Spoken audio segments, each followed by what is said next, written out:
Ok, gente amiga, gente querida, você está na Carvalho Pictures, o seu canal de matemática que te prepara também para o Banco do Brasil. Vamos então falar agora sobre os métodos de contagem. A primeira parte então, vamos começar com o princípio fundamental da contagem, o PFC, que diz o seguinte: que se uma decisão ela pode ser tomada de X maneiras, e uma segunda decisão pode ser tomada de Y maneiras distintas, você então, aplicando o princípio multiplicativo, vai ter o seguinte: se você tiver que tomar essas decisões juntas, simultaneamente, ao mesmo tempo, no caso então, você aplica o princípio multiplicativo, ou seja, você faz x vezes y, o total de maneiras que essas decisões podem ser tomadas juntas. Mas se no caso for o princípio aditivo, a situação, como assim? No caso então essas decisões vão ser dilemas, ou seja, ou você toma uma decisão ou a outra, as duas juntas não é possível, você vai ter que tomar então essas decisões separadas. Nesse caso então você aplica o princípio aditivo, ou seja, você soma essas possibilidades. Então você teria no caso x mais y maneiras. Vamos ver como é que isso funciona? Primeiro exemplo então, nós temos aqui 3 cidades A, B e C. E no caso então, da cidade A para a cidade B, teremos 4 meios de transporte possíveis. No caso da cidade B para a cidade C, teremos 3 meios de transporte e direto da cidade A para a cidade C teremos 2 meios de transporte. Nesse caso, então, ele pergunta de quantas maneiras distintas nós podemos ir da cidade A até a cidade C, primeiramente passando obrigatoriamente por B. Então, nesse caso, você vai ter que escolher, né, de A até B, como é que você vai fazer esse seu trajeto. Então, no caso aí, você teria a primeira escolha como tendo aí 4 opções possíveis, e no caso então de B até C você vai ter que fazer uma escolha, você tem aí 3 opções, e nesse caso então dessas 3 opções possíveis, você vai ter que tomar então essas 2 decisões juntas, simultaneamente. Nesse caso então você aplica o princípio multiplicativo, no caso então, passando obrigatoriamente por B, 4 opções de A até B, 3 opções de B até C, as duas juntas simultaneamente vão te levar a 12 maneiras diferentes. Já no caso, passando por B ou não, o que vai acontecer? Você tem então aqui o conectivo OU, que diz que ou você passa por B ou não passa. Então, nesse caso, então, você vai ter aí o chamado princípio aditivo, ou uma coisa ou a outra. E aí, nesse caso, você faz a soma das opções. 12 passando por B, mais 2 que não passam por B, nesse caso então 14 opções diferentes, ok?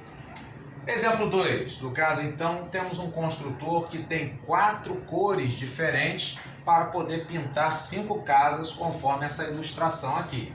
Sendo que essas casas elas vão ser pintadas de uma única cor, cada uma delas, e casas uma do lado da outra, consecutivas, não podem ter a mesma cor. E aí a pergunta de quantas maneiras diferentes elas podem ser pintadas. Então, no caso aí da primeira casa, nós teremos, já que nenhuma delas foi pintada ainda e você tem as 4 cores disponíveis, essa primeira casa então pode ser usada qualquer uma das 4 cores, ok?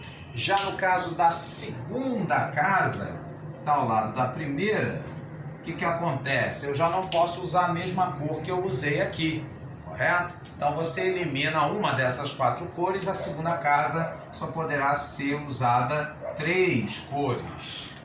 No caso então da terceira casa, o que acontece?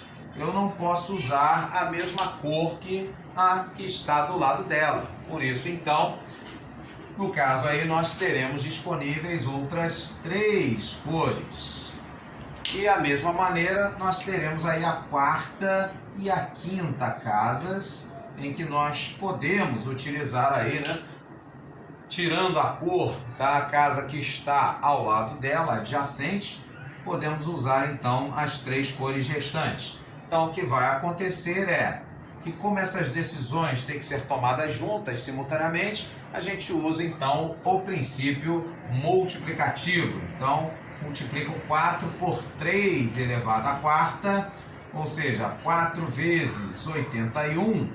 Isso então vai nos dar, no caso aí, né, 4 vezes 1, 4, e 4 vezes 8, 32, 324 possibilidades diferentes de pintá-la, ok? Muito bem, vamos falar então sobre a ferramenta fatorial, uma vez que a gente vê que o princípio multiplicativo ele ocorre constantemente, então uma ferramenta que vai nos ajudar é a ferramenta fatorial. Então n sendo um número natural, a gente vai chamar de fatorial de n, representado por n, o ponto de exclamação, como sendo o produto do n, ele mesmo, pelos valores menores que ele até chegar à unidade. Por exemplo, o que seria 5 fatorial? Simples, extremamente simples. Seria o produto do 5 pelos números naturais anteriores a ele. 4, 3, 2 até o 1. E isso então nos daria 5 vezes 4, 20, 3 vezes 2, 6, e aí 20 vezes 6, 5 fatorial equivale a 120. Isso a gente pode utilizar para simplificar, no caso, frações, expressões. Por exemplo, 10 fatorial vai dividir por 7 fatorial, eu faço então 10 vezes 9 vezes 8 vezes 7 fatorial no lugar do 10 fatorial de cima. Para quê? Para que então o 7 fatorial de baixo você possa simplificar, no caso então cortar. E aí nós teríamos 10 vezes 9, 90, vezes 8, 720, ok? Pois muito bem, então muito comum a gente utilizar aí o fatorial para sintetizar, no caso aí se tivermos, no caso, expressões algébricas, expressões numéricas, a gente então simplifica, não complica com o uso aí da ferramenta fatorial, ok? Vamos ver então aqui, por exemplo, o produto de múltiplos de 2, 20, 18, 16, 14, até chegar ao próprio 2, no caso então seria equivalente a que valor? Vamos ver então o seguinte, o 20 seria 2 vezes 10, já o 18, 2 vezes 9, o 16, 2 vezes 8, e assim vai até chegar, no caso então, a 2 vezes 1, que é o 2. Ou seja, nesse caso então, o 2 vai aparecer, no caso aí, já que estamos fazendo de 1 até 10 múltiplos de 2, esse 2 então aparece 10 vezes, por isso então o 2 vezes ele mesmo 10 vezes 2 elevado a décimo. E no caso então também aparece aqui o produto do 10 vezes o 9 vezes o 8 até chegar à unidade. Olha, que produto é esse? Produto de um número pelos seus valores decrescentes até a unidade. Nada mais, nada menos que o que nós acabamos de ver agora, o 10 fatorial. Por isso, então, teremos aí a letra D como sendo a nossa opção correta. Grande abraço, curta, comente, compartilhe e até o próximo vídeo.